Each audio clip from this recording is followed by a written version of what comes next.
Olá, tudo bem? Vamos para o nosso último dia de palestra dessa semana que comemoramos o Dia Mundial de Conscientização ao Transtorno do Espectro Autista. Então, hoje vamos falar sobre a parceria da escola com a família e a equipe multiprofissional. Então, vamos lá, eu vou compartilhar com vocês a minha tela. Hoje, na verdade, é nosso último dia de palestra, mas na semana que vem teremos uma roda online, uma mesa online, para que possamos refletir um pouquinho sobre as práticas com esses alunos e também responder algumas dúvidas que possam surgir aí no meio do caminho, dúvidas que vocês colocaram nos formulários de frequência, dúvidas que surgiram após também. Vamos conversar um pouquinho para esclarecê-las. Então, eu vou compartilhar a minha tela, só um minutinho.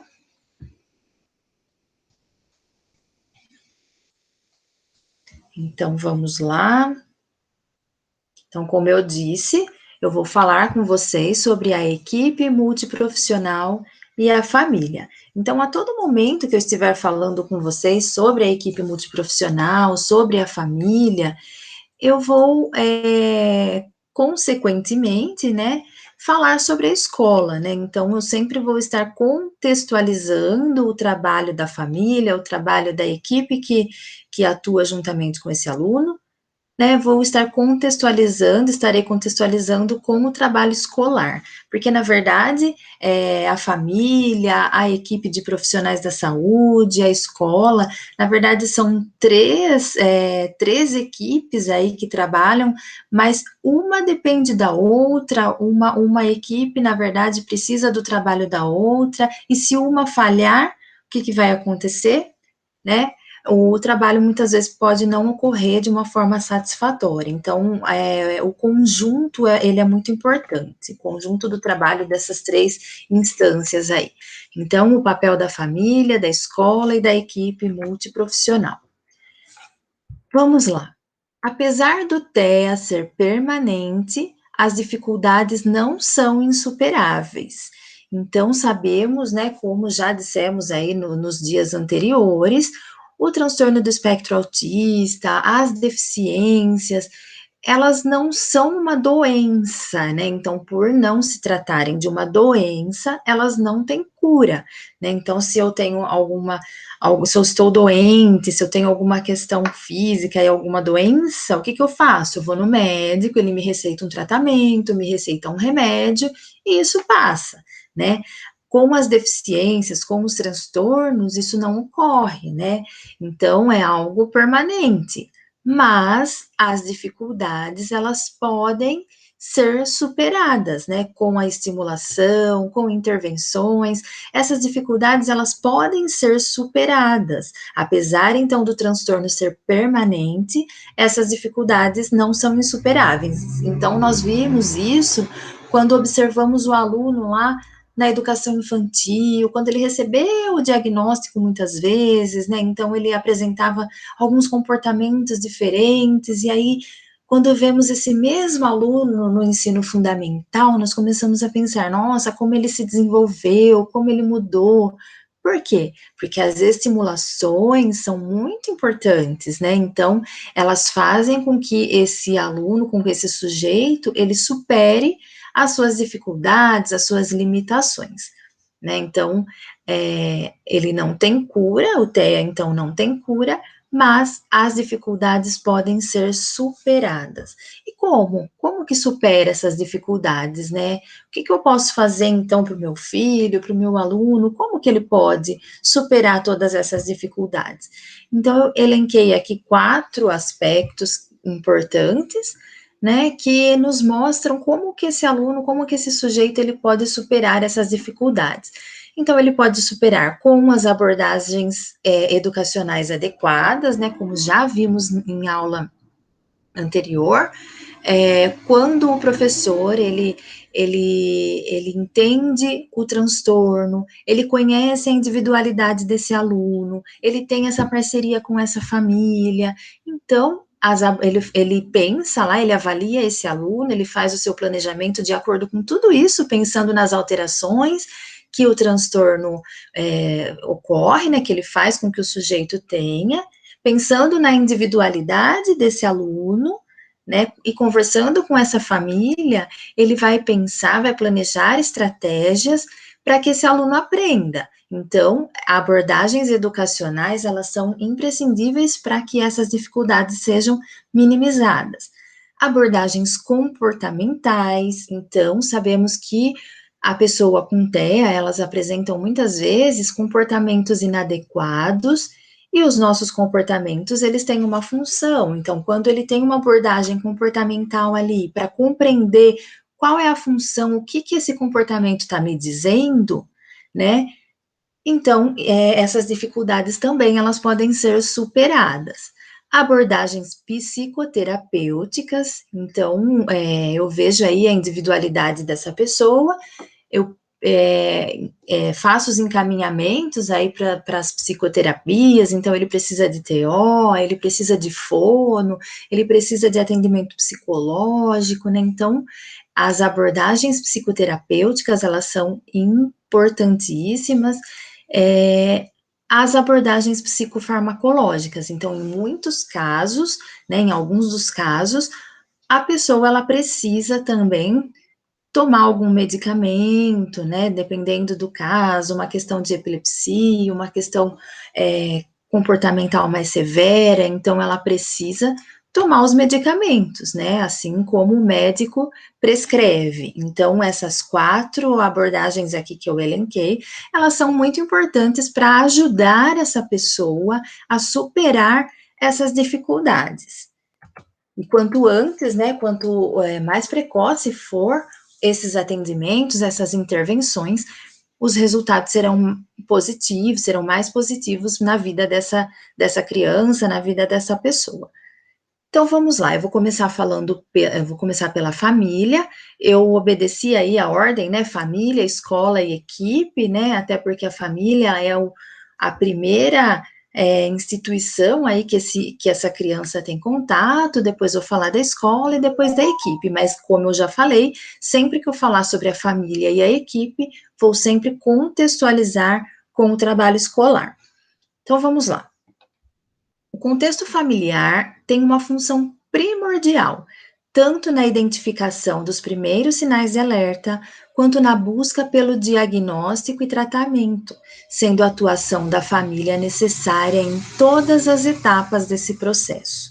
Então, sabemos o quanto essa família é importante, né, para essa criança, o quanto ela é importante para que essa pessoa, ela tenha sucesso aí nas terapias, nas intervenções escolares, então a parceria com essa família, ela é imprescindível, e aqui eu coloco, né, que a função primordial dela é tanto na identificação dos primeiros sinais, apesar de que as crianças que começam aí muito cedo, às vezes na escola, ou mesmo as que começam depois, muitas vezes os comportamentos são percebidos na escola, e aí chama os pais, né, para poder expor esses comportamentos diferentes que essa criança possa ter, esse comportamento que pode não estar seguindo aí o marco do desenvolvimento, né, dessa criança, então, mas muitas vezes esses primeiros sinais são observados pela família.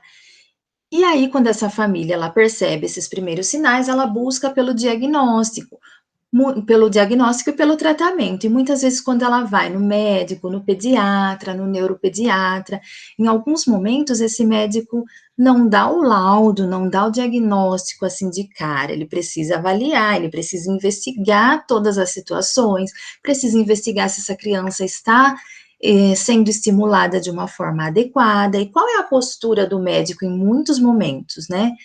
Ele fala assim, ó, eu precisa primeiramente estimular para que eu veja se há uma evolução ou não, né? Então, às vezes, o médico pede para que essa criança seja matriculada na escola. Então, a partir do momento que o médico fala, ela precisa estar na escola, matricula na escola para ver se com as estimulações, com a interação com os coleguinhas, se esse comportamento pode ser alterado. E aí, muitas vezes, os pais buscam a escola até para que ajudem na estimulação, para fechamento de diagnóstico. Então, muitas vezes acontece isso também. Então, olha como a escola, ela é muito importante para a estimulação desse aluno. E a atuação da família, então, ela é necessária em todas essas etapas: identificação dos sinais, diagnóstico e tratamento. Então, vamos ver. A família é o termômetro que mede a eficácia, a evolução do tratamento recebido pelo autista, seja através da fala, da capacidade de relacionar-se, de realização de atividades domésticas corriqueiras, como escovar os dentes, fazer xixi, alimentar-se, tomar banho, vestir-se. Então, a família, ela vai ser o termômetro aí para o nosso trabalho também, né? Além de tudo isso, ela vai ser o termômetro para o nosso trabalho. Então, para eu saber se o nosso trabalho está ocorrendo de uma forma positiva ou não, ou mesmo se essa criança está apresentando algum comportamento inadequado na escola, nós vamos buscar nessa família, né, entender o porquê, está acontecendo alguma coisa em casa, não está, houve alteração no caminho, né? Nós sabemos o quanto essas crianças são rígidas, apresentam rigidez aí de comportamento, a rotina não, em alguns momentos elas não podem ser alteradas, porque esse aluno, essa criança já modifica o comportamento. Então, é importante essa parceria com a família para que entendamos, então, muitas situações desse aluno. Então, por isso que eu coloco aqui, ela é o termômetro que mede a eficácia, a evolução e também me dá indícios das alterações de comportamento desse aluno. Então, a interação, a parceria com essa família, ela é imprescindível. A família, ela precisa ter um papel ativo. Então, ela precisa ter um papel ativo nesses três itens aqui que eu já falei anteriormente: identificação de sinais de alerta, busca pelo atendimento especializado e realização das tarefas propostas pela escola e profissionais que atendam essa criança. Sempre acontece isso, né? Pensa aí na realidade de vocês, né? No aluno que vocês têm. A família, ela sempre desempenha um papel ativo, né, nessas três questões? E aí? Sabemos que nem sempre, né, e muitas vezes elas são julgadas, né, tem os olhares aí de julgamento para essa família, né, muitas vezes a escola, ela observa os sinais de alerta, ela observa que essa criança apresenta alguns comportamentos que precisam ser sinalizados a esses pais, a escola sinaliza aos pais, e os pais não buscam o atendimento, fala: "Não, eu já levei no médico, ele vai melhorar, é a fase, é a idade, ainda não chegou a hora", né, cada criança tem seu tempo, né, então muitas vezes os pais apresentam esse tipo de comportamento. Mas por quê que eles apresentam esse tipo de comportamento, né? Sabemos aí, as pesquisas aí nos mostram que esses pais, eles passam por algumas fases até chegar um momento de aceitação, né. Então, a primeira fase aí que esses pais passam é a fase de negação, mas eles negam aí de uma forma consciente, eles sabem que eles estão negando ajuda para esse filho? Não, na verdade ocorre de uma forma inconsciente, né, então sabemos que os pais, eles querem o melhor para os filhos, né, e muitas vezes eles sofrem com o julgamento aí da sociedade, né, eles se sentem muitas vezes impotentes, né, parece que não estão fazendo o melhor para os filhos, né, e na verdade essa negação faz parte desse processo psicológico aí pra até eles chegarem na aceitação. É lógico que o tempo de negação, o tempo de uma fase para outra até chegar na aceitação, varia de indivíduo para indivíduo. Isso, na verdade, cada um tem uma experiência de vida, cada um tem uma história de vida, né? Então, cada um tem lá suas defesas. Então, na verdade, isso vai depender de indivíduo para indivíduo. Quando eu percebo, então, que está demorando muito esse processo, é lógico que essa família precisa de ajuda, né? Precisa de ajuda profissional, né, para que ela passe por esse momento de uma forma um pouco mais leve.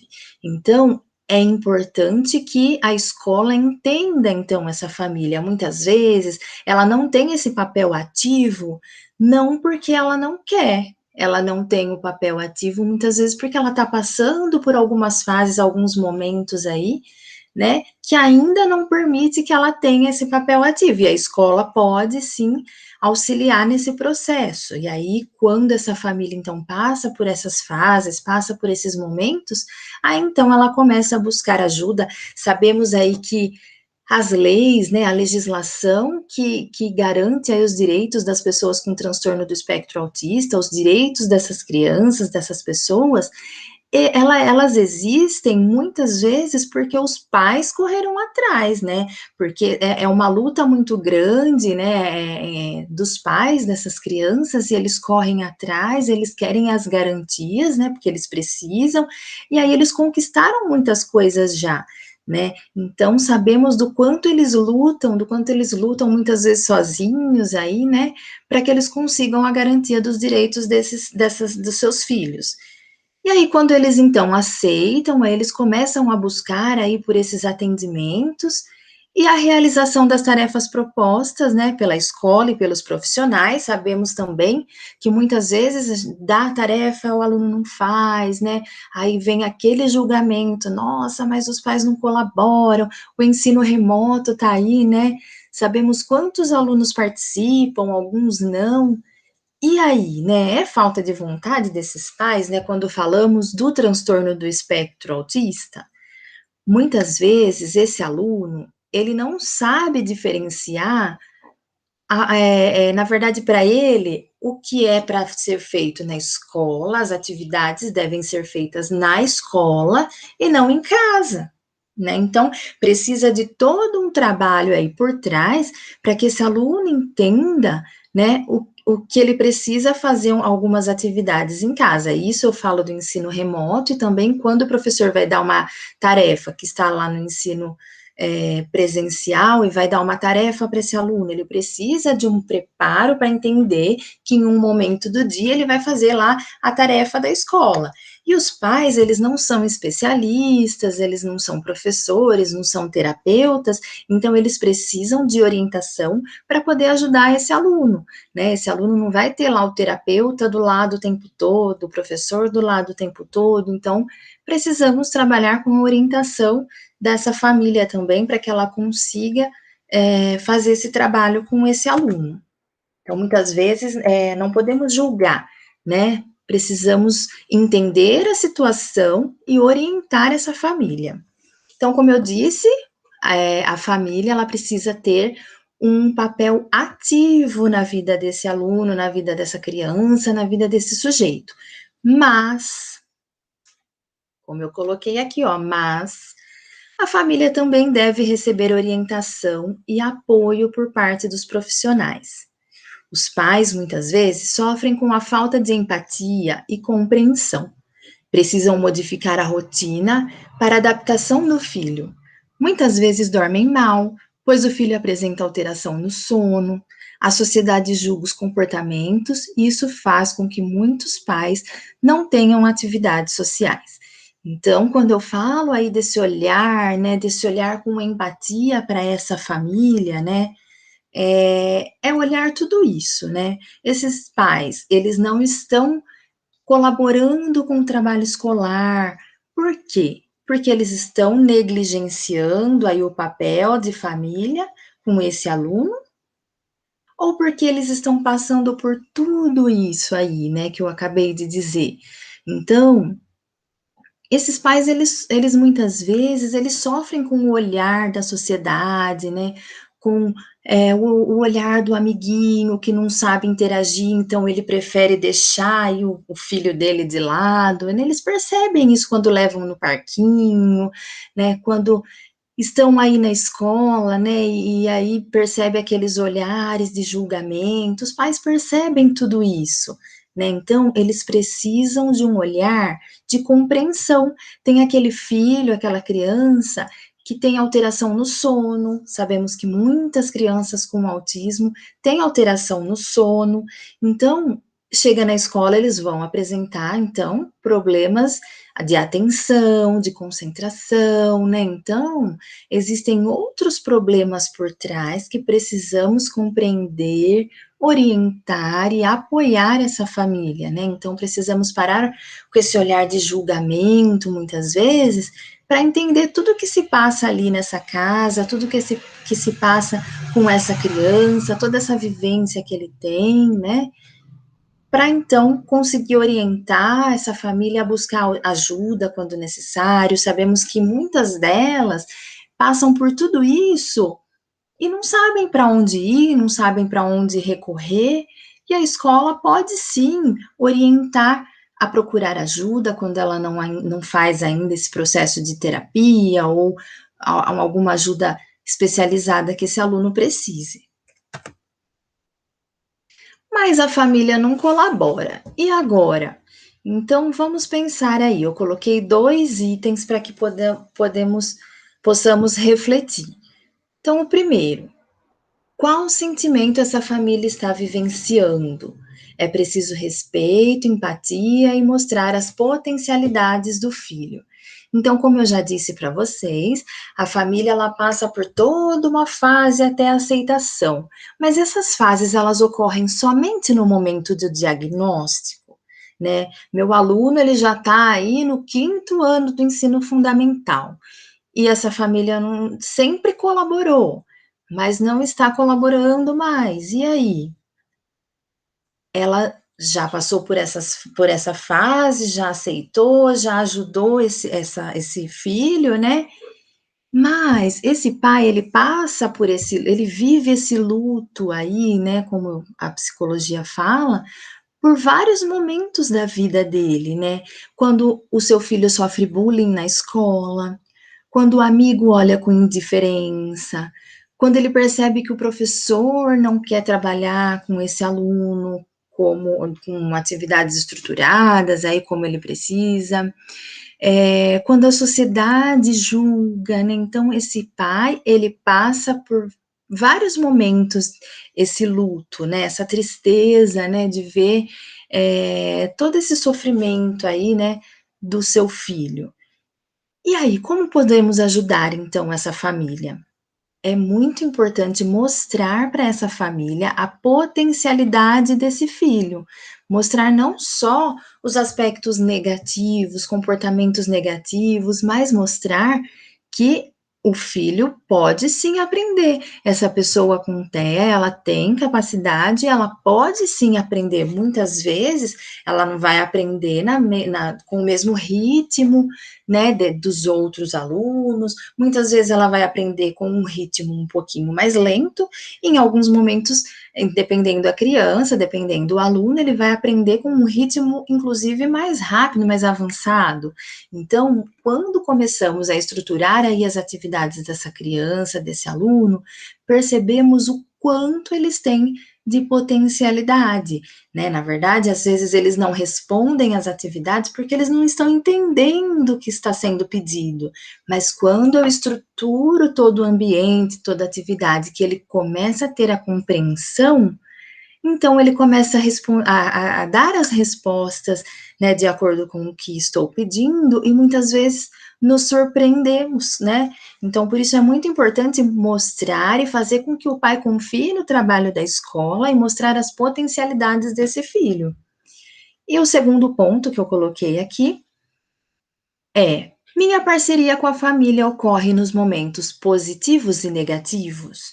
O que acontece muitas vezes, isso não só com os alunos com TEA, mas com os outros alunos também, em alguns momentos a escola ela chama os pais somente para falar do comportamento negativo, né? Eu não estou falando que em todos os momentos, né, sempre acontece isso, não.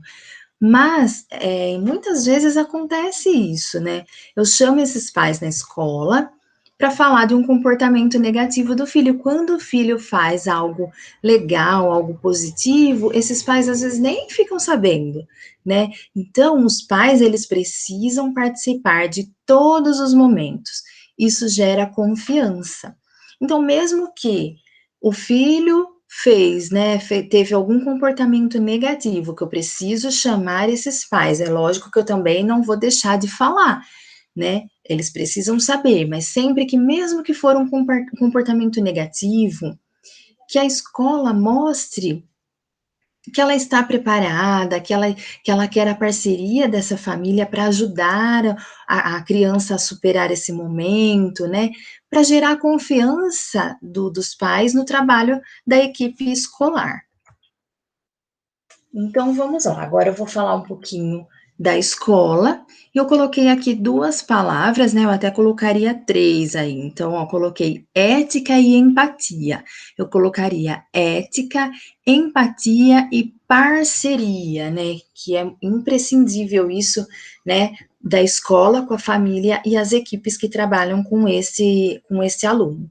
Eu coloquei aqui uma mensagem, né? De Gretchen Stipp, que eu gosto bastante, é para a gente refletir um pouquinho. Um aluno cadeirante fala a seus pais como foi a acessibilidade na escola.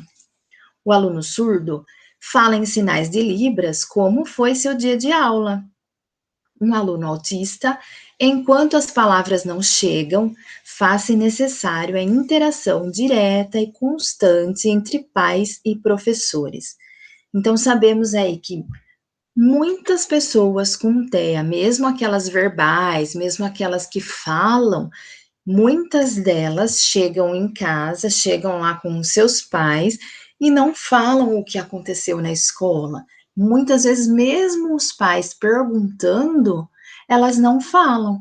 Mesmo aqueles adolescentes, tem pais de alunos adolescentes que têm autismo e que falam, até hoje ele não me fala o que aconteceu, né? E isso gera uma insegurança nesses pais. Então, alguns pais relatam isso, né? Nossa, eu tenho medo que ele sofra bullying na escola, eu tenho medo que ele apanhe dos coleguinhas, eu tenho medo que façam alguma coisa para ele, porque ele não vai chegar em mim e falar.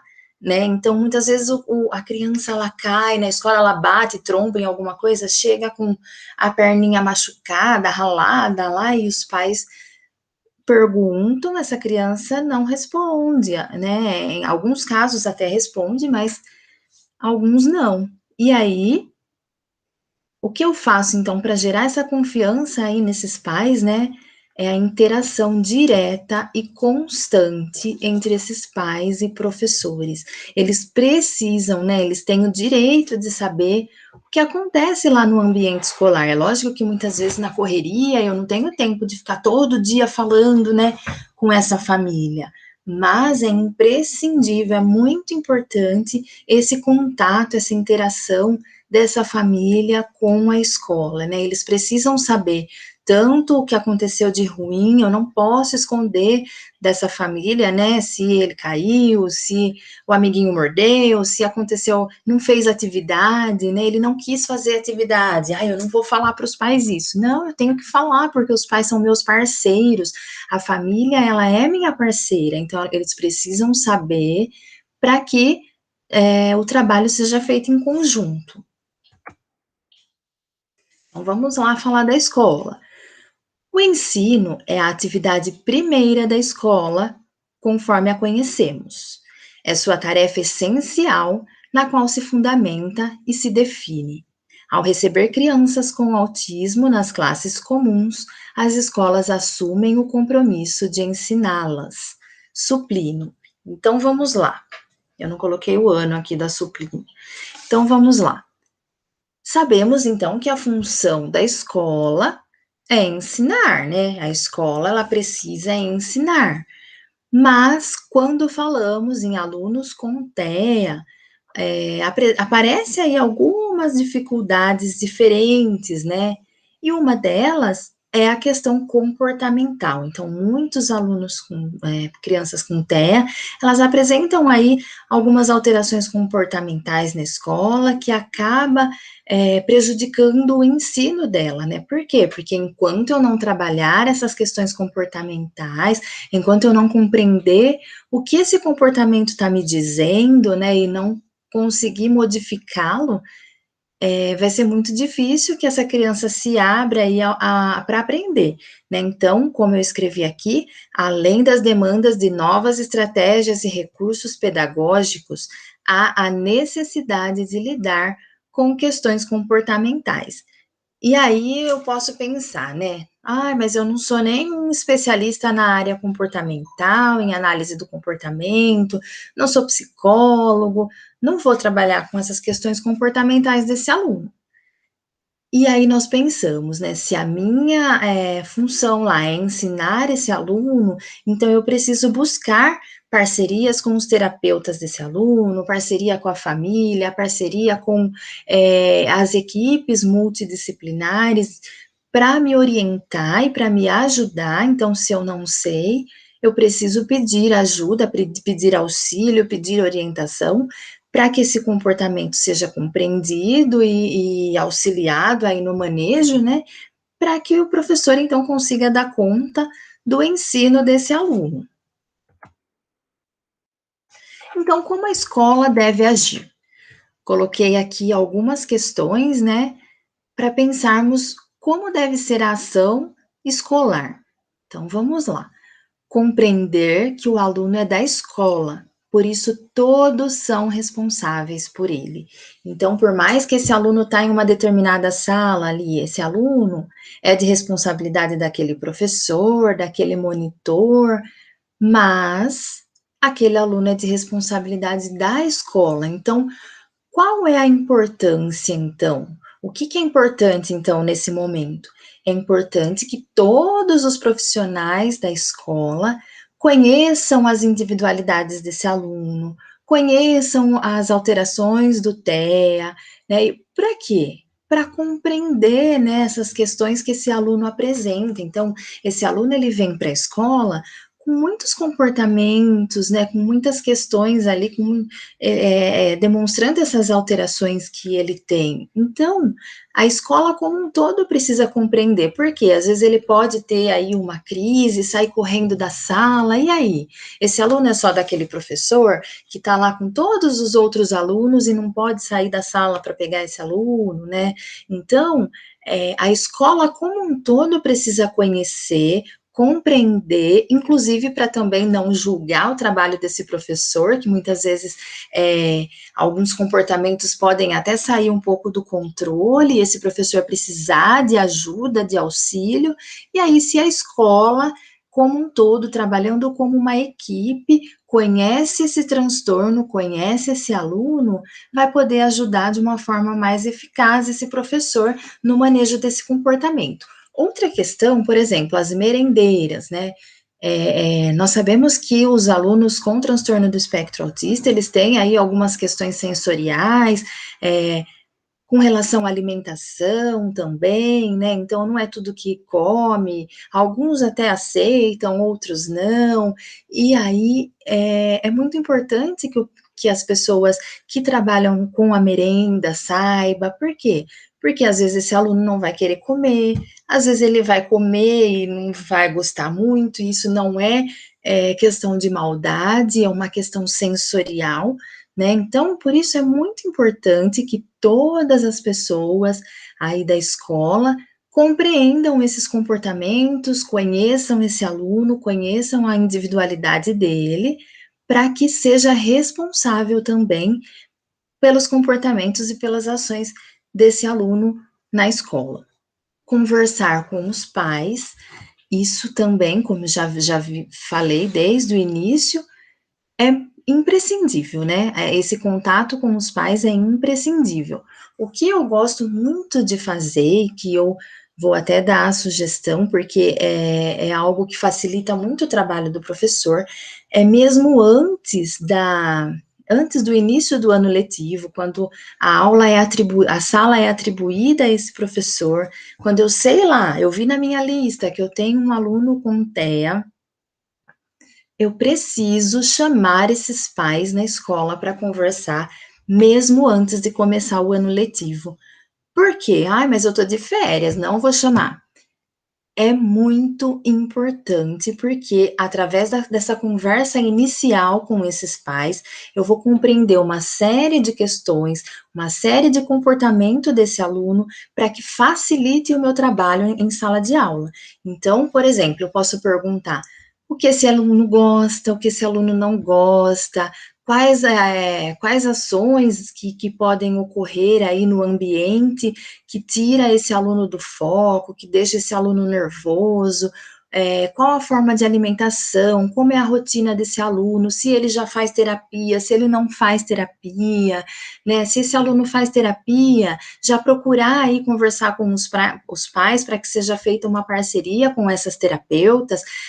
Geralmente, né, as pessoas, os terapeutas das pessoas com TEA, elas são muito abertas e fazem visita muitas vezes na escola, ajudam realmente, né, a trabalhar com esses alunos. Então, nessa conversa com os pais, eu já posso perguntar, já posso pegar o nome desses profissionais para poder entrar em contato e conversar com eles, pedir orientação, né? E eu posso perguntar também a respeito do hiperfoco desse aluno, o que que é esse hiperfoco, né? Sabemos que as pessoas com TEA, elas têm aquele hiperfoco, elas gostam, se destacam em alguma área, gostam de determinado personagem, de determinada questão, né? Então, eles têm aquelas peculiaridades lá que eles gostam muito, e isso pode ser usado como um fator motivacional na atividade. Eu posso colocar lá na minha atividade esse personagem, esse objeto, isso que ele goste muito, né? Então ele vai se sentir mais motivado para participar da minha aula, né? E aí eu vou conseguir ganhos mais significativos com ele quando eu tenho todo esse manejo. Outra questão, avaliar para planejar. Como eu disse, né, na outra palestra, eu preciso avaliar esse aluno para poder planejar. Então, quando começa lá o ano letivo com todos os alunos, o que, que geralmente nós fazemos? Fazemos a sondagem diagnóstica para poder, então, pensar no planejamento desse aluno, verificar os pré-requisitos, esse aluno sabe, esse aluno não sabe esse conteúdo, eu preciso voltar um pouquinho, como que tá? E com esse aluno com TEA, é a mesma coisa. Ele tem algumas peculiaridades aí, né? Algumas questões de compreensão que eu preciso saber, se ele compreende o que eu estou pedindo, se ele não compreende, se ele compreende figura, se ele não compreende. Então, tem todas essas questões que, se eu não avaliar, muitas vezes o meu planejamento vai ser ineficaz. Por quê? Porque eu não sei o que ele sabe, né? Eu avalio, na verdade, como um todo. Por exemplo, eu dou uma avaliação igual à dos outros alunos. Eu posso fazer isso? Eu posso, na verdade, para saber se ele tem a mesma compreensão, né? E aí eu dei a avaliação igual a de todos os alunos e essa criança não respondeu, não fez nada, deixou em branco. E aí eu posso dizer que ela não sabe? Né? Eu posso avaliar e falar: esse aluno não sabe nada, ele nem fez atividade. Não, muitas vezes ele não fez porque ele responde de algumas outras formas. E aí essa minha avaliação precisa continuar para que eu compreenda quais as formas de compreensão, né, desse aluno. Muitas vezes, que nem eu falei, conversar com a família, conversar com os terapeutas. Os terapeutas, muitas vezes, eles já têm essa avaliação, né, essa avaliação desse aluno, essa avaliação que direciona aí o trabalho, que mostra qual o nível de compreensão, o que eu preciso trabalhar com esse aluno. Então, os terapeutas que são especializados aí na linha do autismo, eles já têm essa avaliação. Então, olha, o quanto é importante eu fazer essa parceria para que, então, eu compreenda como trabalhar com esse meu aluno. Outra questão aqui, planejamento educacional individualizado, o PEI. Os alunos com deficiência, né, com transtorno, eles têm direito, por lei, a um planejamento educacional individualizado. Por que isso, né? Ai, mas por que eu vou ter que fazer toda vez, né? Porque, na verdade, em muitos momentos, o objetivo que eu vou ter com esse aluno pode ser outro, a forma de trabalhar com esse aluno pode ser outra, ele está incluído ali, né, na escola, eu vou trabalhar o mesmo conteúdo, o mesmo tema com esse aluno que eu estou trabalhando com os outros, com os demais alunos, é lógico, né, se estamos falando de um ambiente de inclusão, ele precisa ter o mesmo tema trabalhado, mas sabemos que às vezes as metodologias podem ser outras, às vezes ele precisa de uma estrutura diferente ali na atividade, ele precisa que eu divida essa atividade em partes, porque às vezes ele se desestrutura quando a folha tem muita coisa, então tem várias questões aí que esse aluno possa precisar, né, vários apoios que esse aluno possa precisar, então, eu preciso desse planejamento educacional individualizado. Então, muitas vezes, o professor até faz isso de uma forma instintiva, ou até faz até pela prática, né? Nós sabemos que o professor, ele é muito criativo, e pela prática dele, ele já vai percebendo essas dificuldades, e já vai trabalhando de uma forma diferenciada, mas quando eu tenho esse planejamento estruturado, esse planejamento individualizado, eu consigo analisar o processo desse meu aluno, olha, ele começou assim, eu fiz isso com ele, olha como ele está evoluindo, né? Ou então, nossa, ele não evoluiu nada, então eu preciso modificar algumas questões, então esse planejamento, ele também é muito importante. Outra questão, o desenho universal para aprendizagem. Isso já foi dito, né, em outros momentos, de uma forma rápida. Vou falar também de uma forma rápida, porque temos aí alguns projetos para falar sobre o DUA com vocês, né, em um outro momento, falar de uma forma mais específica sobre esse tema, né, porque ele é muito importante para a nossa realidade, né, para a educação como um todo, né, que o desenho universal para aprendizagem seria, então, pensar nesse aluno em um ambiente de inclusão e realizar essas atividades com todos os alunos da sala, por quê? Quando eu coloco lá na minha atividade, por exemplo, para um aluno com TEA, quando eu coloco imagens, porque esse aluno se beneficia muito pelo visual, então, quando eu coloco imagens nessa atividade, quando eu trabalho aí com questões muitas vezes sensorial, com exemplos práticos, quando eu coloco exemplos do cotidiano desse aluno, isso vai beneficiar somente o aluno com TEA? Não, né? Sabemos o quanto a nossa sala de aula é heterogênea, quantas dificuldades que tem aí, né, dentro da sala de aula, e agora com a pandemia, isso se agravou um pouquinho, né? Algumas defasagens que vamos perceber aí no nosso retorno, e o desenho universal para aprendizagem, ele vai atender aí essas demandas, vai atender a dificuldade de todos esses alunos. Então, todos os outros alunos da sala de aula podem se beneficiar também dessa atividade estruturada. Então, na verdade, eu começo a pensar, isso na verdade dá um pouquinho de trabalho no início, mas quando eu começo a praticar aí eu começo a perceber que então não é uma atividade, eu vou fazer uma para esse aluno, outra para esse aluno, outra para esse aluno, não. Às vezes, a mesma atividade, ela pode ser benéfica, né, para todos os outros alunos que também apresentam algum tipo de dificuldade. Outra questão é a avaliação e o replanejamento, né? É a avaliação constante. Como eu disse aí na aula anterior, que eu falei na palestra anterior, a avaliação, ela não deve ser somente no início do processo. Essa avaliação, ela tem que ser constante, ela tem que ser diária, né?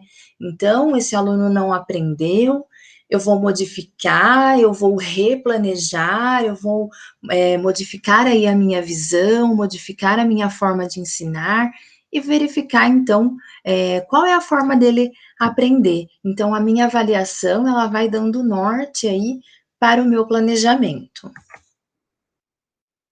E aí, como eu disse, né, esses alunos, eles apresentam muitas vezes problemas comportamentais.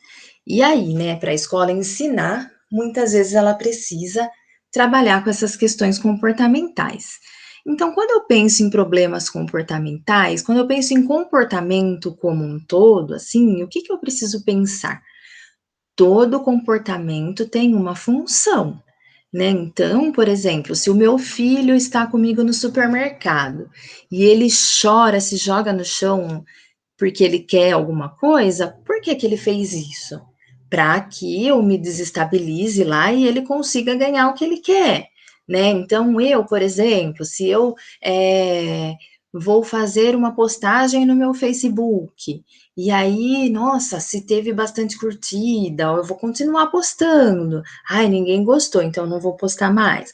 Então, todo o nosso comportamento, ele tem uma função, e aí ele é moldado por esse ambiente, pelo ambiente. Então, a resposta que o outro me dá pelo meu comportamento vai direcionar aí se eu vou ter esse comportamento novamente ou não, né? Então, é mais ou menos assim, né? Falando aí de uma forma mais simples, é mais ou menos isso. Todo comportamento tem uma função e ele vai continuar dependendo da resposta do ambiente. E aí, para esse aluno, como que eu penso isso na minha sala de aula?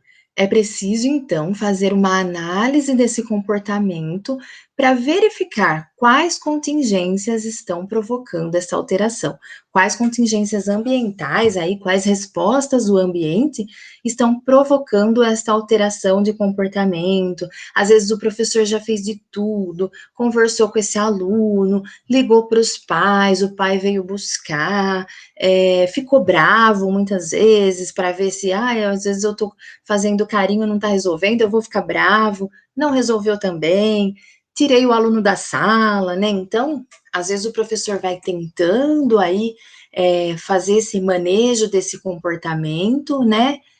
E esse comportamento não se altera, né?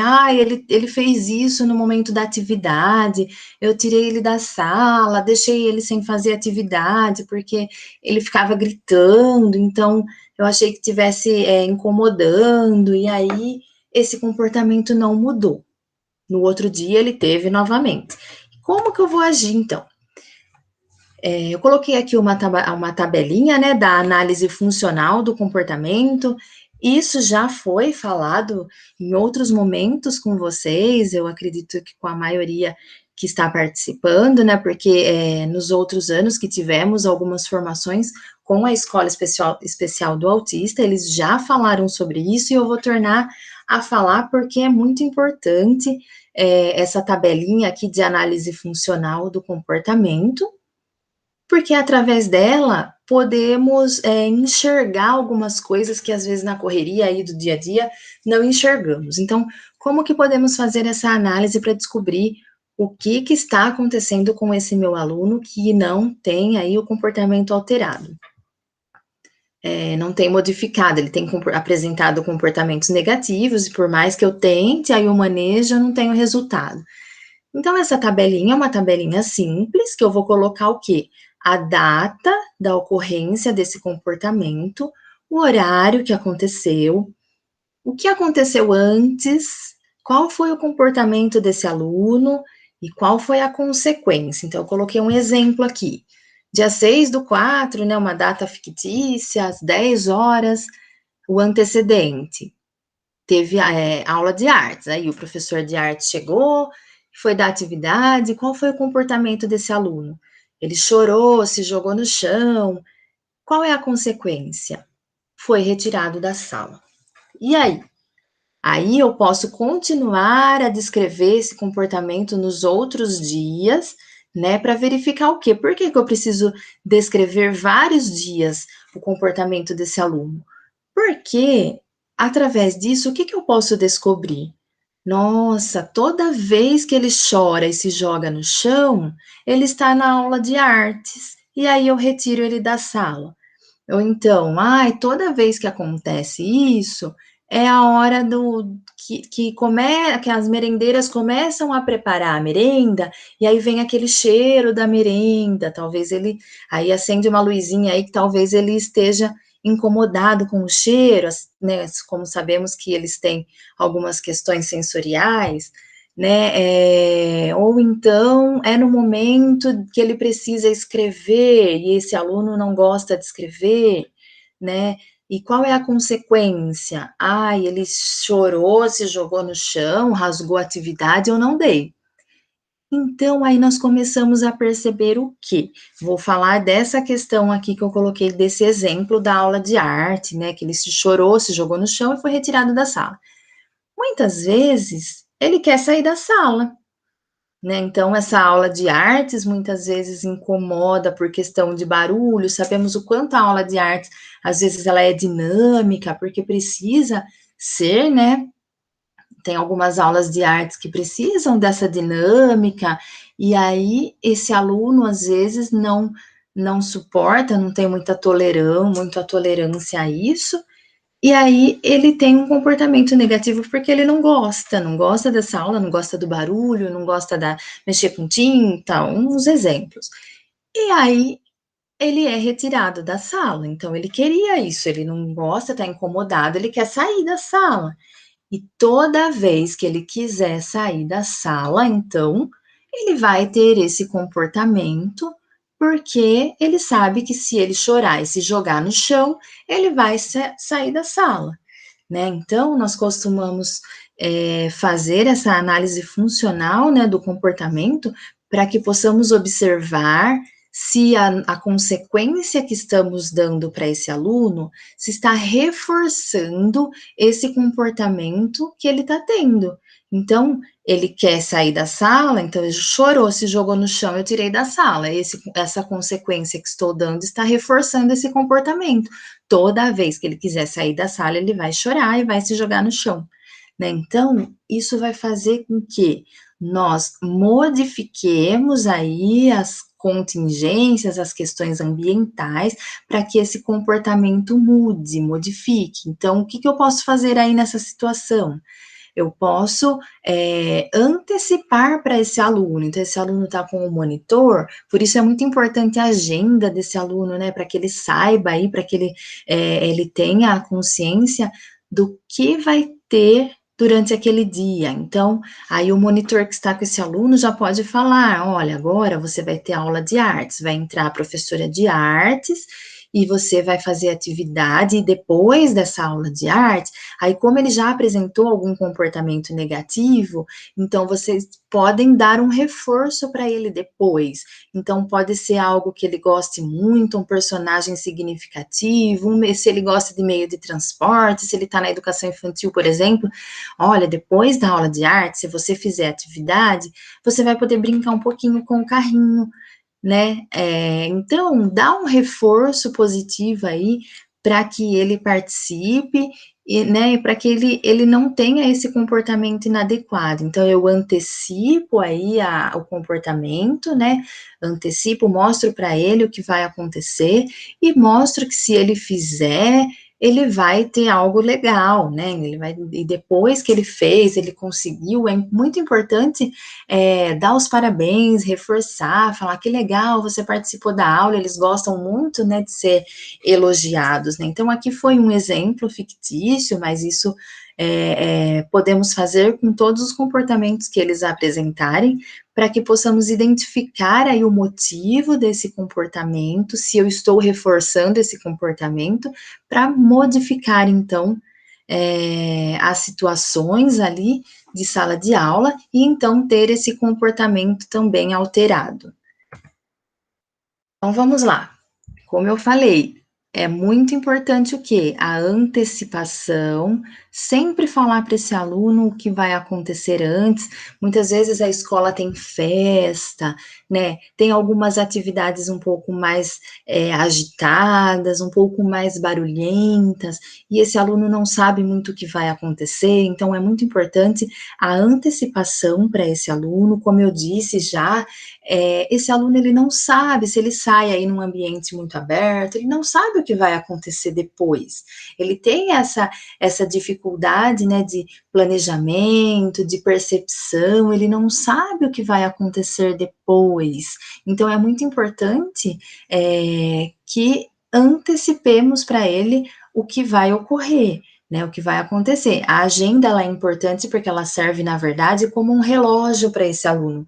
Ele vai saber a sequência aí dos fatos, né, a sequência das atividades que ele vai ter que desenvolver, e às vezes, quando uma atividade é um pouco diferenciada, né, não está lá na agenda, mas o professor preparou uma aula um pouco mais agitada, em um outro ambiente, é sempre importante mostrar para esse aluno o que vai acontecer. Isso causa aí, ele fica mais tranquilo, reduz a ansiedade desse aluno. Outra questão importante, a estruturação do ambiente e a estruturação das atividades, essa é uma questão que já vimos, né, que depende muito da avaliação desse aluno, às vezes a estruturação vai ser somente antecipar, mostrar para ele, dar alguns apoios, e às vezes ele precisa de uma estruturação um pouquinho mais complexa, com alguns materiais um pouco mais concretos, né, então depende muito de cada caso. A retirada de distratores, esse aluno, ele se distrai com facilidade, então como que eu retiro esses distratores? Eu preciso observar desde o local onde ele senta, né? Então, o que, que tem lá próximo do local onde ele senta? Ele senta perto da porta, perto de uma janela, então qualquer barulhinho, qualquer pessoa que passar, ele já vai se distrair. Ele senta perto de um balde de brinquedos, ele senta perto de algum local que tem um objeto que ele goste. Então, o distrator pode ser, na verdade, algo simples, né? Que se eu tiver um olhar atento e observar que isso causa distração, eu posso retirar aquilo do ambiente que eu tenho o problema, na verdade, minimizado ou até resolvido, né? Então, é muito importante esse olhar atento do professor para identificar esses distratores, para poder retirar do ambiente, ou pelo menos no momento em que ele precisa de uma atenção mais significativa, eu poder retirar desse ambiente, tirar do foco esse elemento distrator. E o reforço positivo, que é primordial, né? Todo mundo gosta de receber um elogio, né? Então, o reforço positivo é muito importante, desde né, bater palma pela atividade que ele fez, fazer um sinal de joia, um sorriso, falar que está feliz, que gostou da atividade, né? Então, muitas vezes, não precisa ser um objeto, não precisa ser algo, né, que o professor tem que comprar aí, né? Mas um simples parabéns, muitas vezes já é significativo para esse aluno. Ou, se o professor sabe de algo que ele goste muito, colocar entre as atividades. Então, por exemplo, está no começo do ano, ele não tem tolerância para fazer as atividades em sequência, começar uma e já partir para outra. Eu posso colocar aí algo que ele goste, né, um jogo, tem aluno que gosta muito de jogar quebra-cabeça, por exemplo, eu posso colocar entre as atividades um jogo de quebra-cabeça, que às vezes eles fazem aí em questão de minutos, de segundos, né, eles podem desenvolver essas atividades motivacionais, né, então eu posso colocar entre as atividades algo que ele tenha prazer, algo que ele goste, e aí com o tempo eu vou espaçando. Então, se eu coloco entre todas as atividades, com o tempo eu posso colocar, eu dou 2 atividades, depois eu dou uma atividade reforçadora. Então, isso, na verdade, vai depender muito dessa tolerância desse aluno, né? Então, eu posso falar, nossa, mas e os outros alunos da sala, né? Que eles fazem atividade, né? Eu posso também, quando esse aluno já teve uma tolerância um pouquinho maior, eu posso inserir também os outros alunos nessa atividade reforçadora, até porque eles também gostam, eles também sentem vontade, às vezes, de sair da sala, não tem aqueles que pedem, ai, professor, eu posso beber água? Professor, eu posso ir no banheiro? E aí o professor descobre que ele só ficou passeando pela escola, né? Na verdade, a pessoa com TEA, ela não sabe comunicar que ela quer sair da sala, e aí ela tem os comportamentos negativos. E o outro aluno, ele pediu, e aí a professora deixou ir no banheiro, e na verdade ele queria só passear. Por quê? Porque às vezes esse aluno, a aula pode estar um pouco maçante, né? Não, às vezes precisa daquela aula teórica, então, entre uma aula e outra, entre um conteúdo mais pesado e outro, colocar uma atividade um pouco mais prazerosa, então isso pode ser incluído também para todos os outros alunos. É lógico que o aluno com TEA, quando ele não tem tolerância, ele vai precisar dos reforçadores, de mais reforçadores, de mais momentos de reforços, né, que eu diria.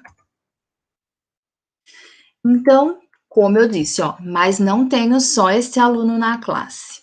Como dar conta de tudo, né? Eu sei que é difícil, também sou professora de sala regular, não é fácil, né? Porque são várias questões que precisam ser trabalhadas, né?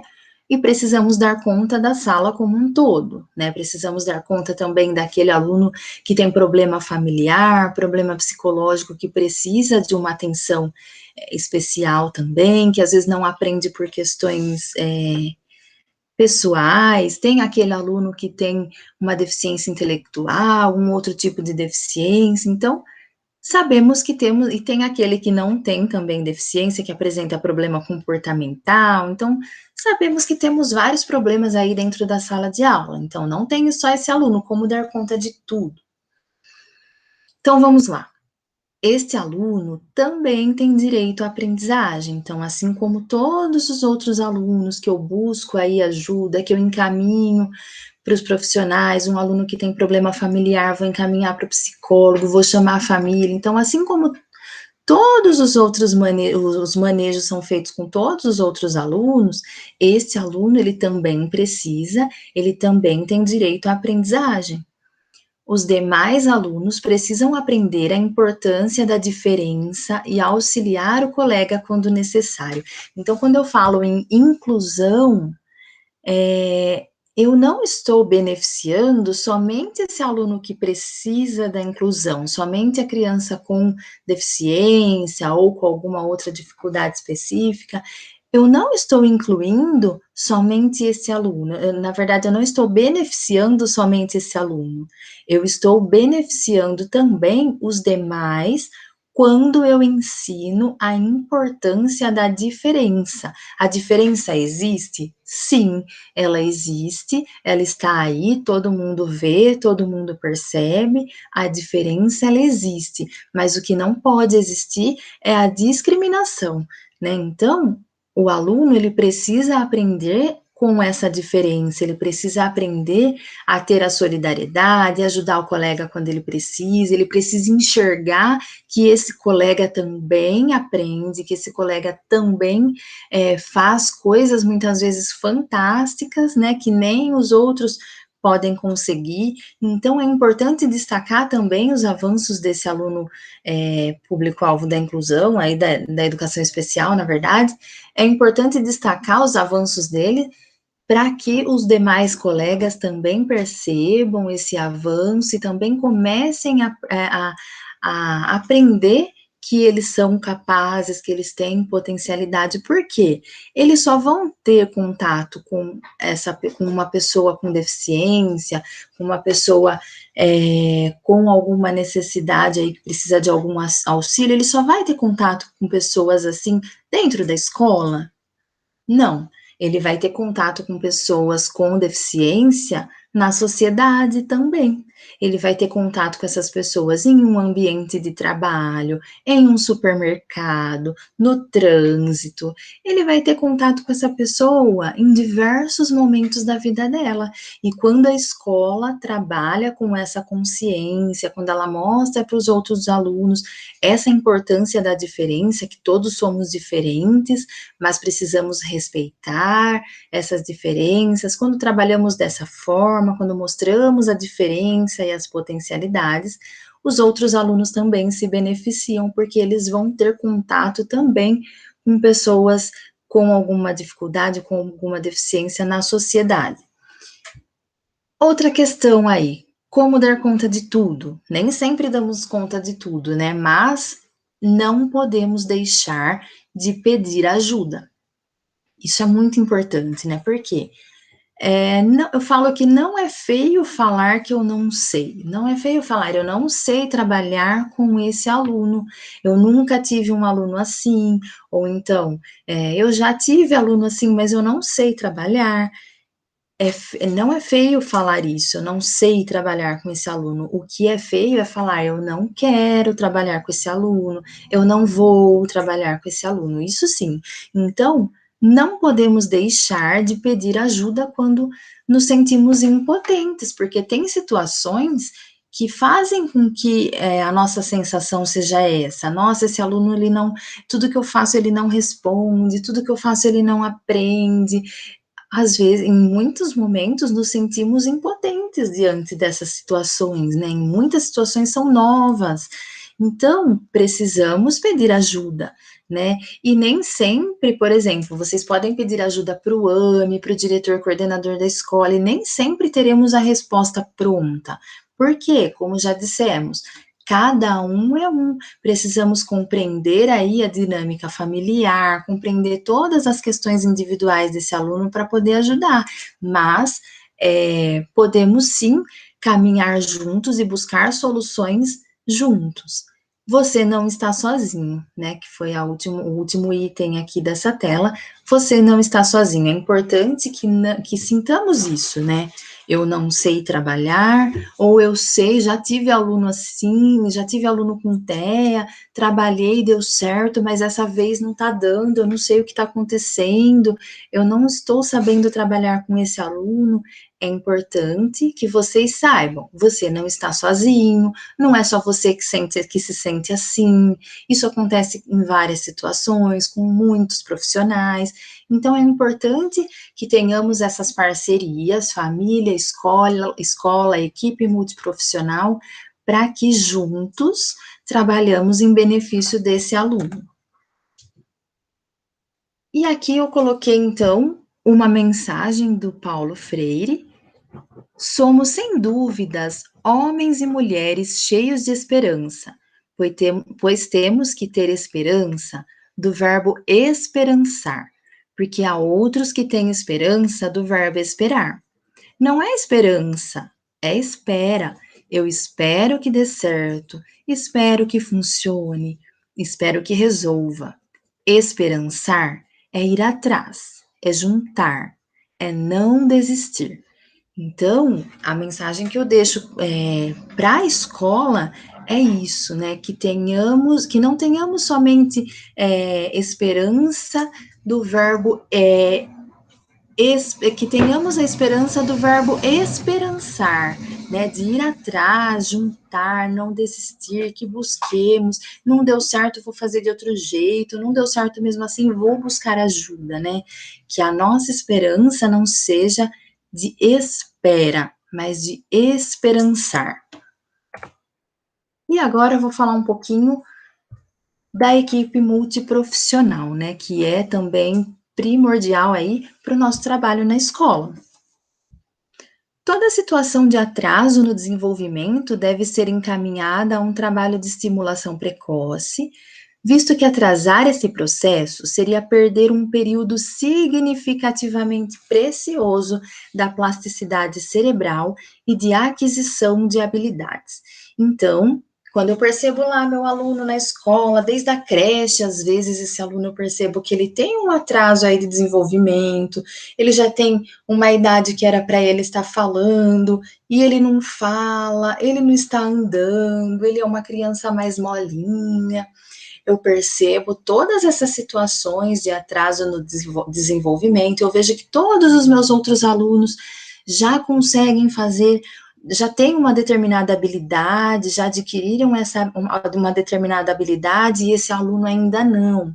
Por mais que eu já tenha estimulado, já fiz de tudo, estimulei, conversei com a família, e aí, né? Eu vou esperar e vou ficar pensando assim: cada criança tem seu tempo, né? Então, eu já percebi que todos os outros da sala, que com a mesma idade desse aluno conseguem, já adquiriram essa habilidade, e eu já estimulei, já fiz de tudo e nada. Eu vou ficar esperando, né? Então, como está escrito aqui, sabemos que o tempo ele é precioso nesta fase de aquisição de habilidades, nessa fase de desenvolvimento, né?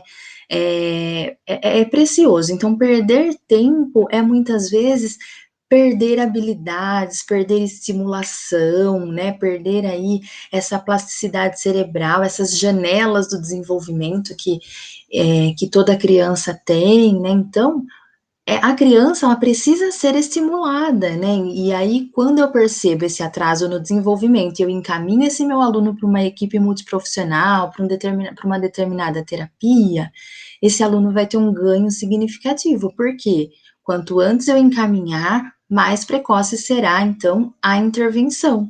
E isso vai ser primordial e muito significativo para o desenvolvimento dessa criança.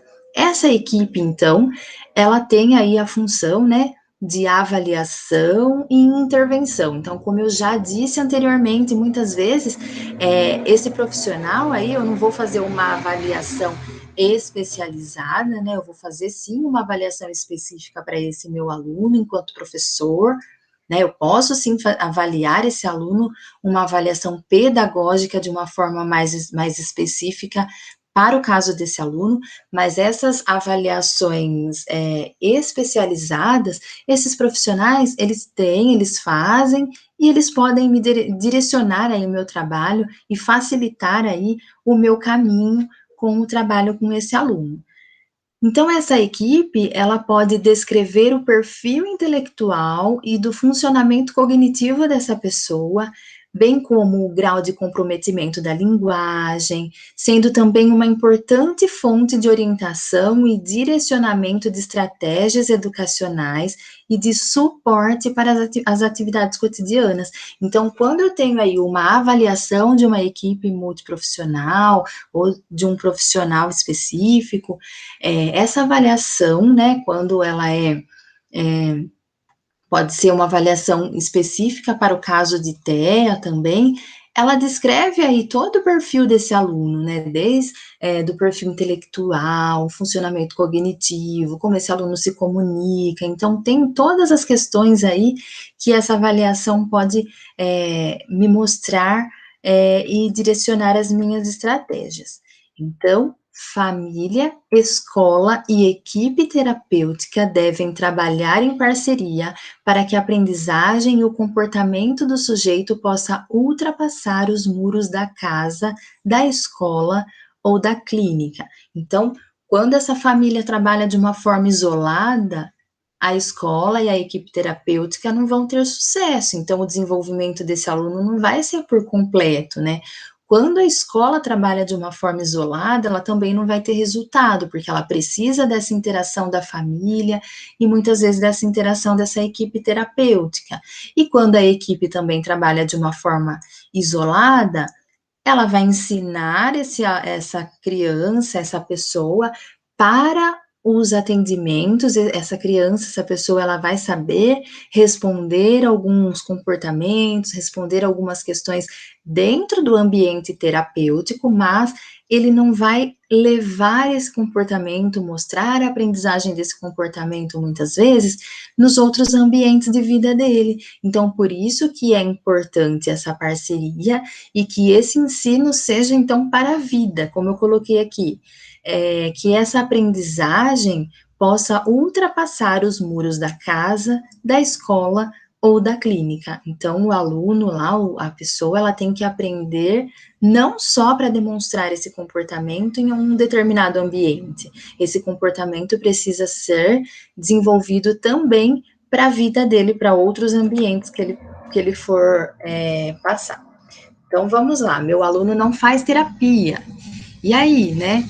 Eu estou falando aqui da equipe multiprofissional, então pode ser desde a orientação lá da equipe do AME, ou mesmo a orientação dos terapeutas dessa criança, que é muito importante a orientação dos terapeutas, porque eles já trabalham semanalmente com essa criança. Então, é imprescindível, mas sabemos que nem todos os alunos fazem terapia. E aí? Né, eu sei que meu aluno precisa, às vezes o aluno não precisa de terapia, tem aqueles que já tiveram suas estimulações, né? Pode ter aí um autismo um pouco mais leve, já foi estimulado, já desenvolveu, a família já se estruturou, consegue lidar aí com as demandas dele, com alguns comportamentos e não faz. Mas tem aquele que eu sei que precisa de terapia e não faz. E aí, como que eu faço, né? Eu coloquei aqui A lei, né, a Política Nacional de Proteção dos Direitos da Pessoa com Transtorno do Espectro Autista, como eu falei no início aí, essa lei, ela foi uma luta de uma mãe de uma pessoa com TEA, e aí ela conseguiu aí vários direitos, assegurar vários direitos da pessoa com TEA. Então eu vou citar algumas questões para que até saibamos orientar essa família a buscar ajuda. Então vamos lá, ó, o artigo 3º, são direitos da pessoa com transtorno do espectro autista a vida digna, a integridade física e moral, o livre desenvolvimento da personalidade, a segurança e o lazer, a proteção contra qualquer forma de abuso e exploração, o acesso a ações e serviços de saúde com vistas à atenção integral às suas necessidades de saúde, incluindo o diagnóstico precoce, ainda que não definitivo. Isso é muito importante, né? Então, ele tem direito, ele já apresenta aí alguns sinais, né? Então, ele tem direito a esse diagnóstico precoce, ainda que não definitivo. Então, ainda não fechou, né? Que nem os médicos falam, né? Tem a hipótese diagnóstica aí para um TEA, mas vamos estimular. Então, ele precisa desse diagnóstico precoce até para ter acesso às terapias, né? Acesso aí às estimulações. Então, eu posso estimular, né, e posteriormente eu falar, não, eu estimulei e algumas questões foram sanadas, ele não apresenta, então, né, o transtorno, mas eu não posso deixar de estimular essa criança, esse aluno.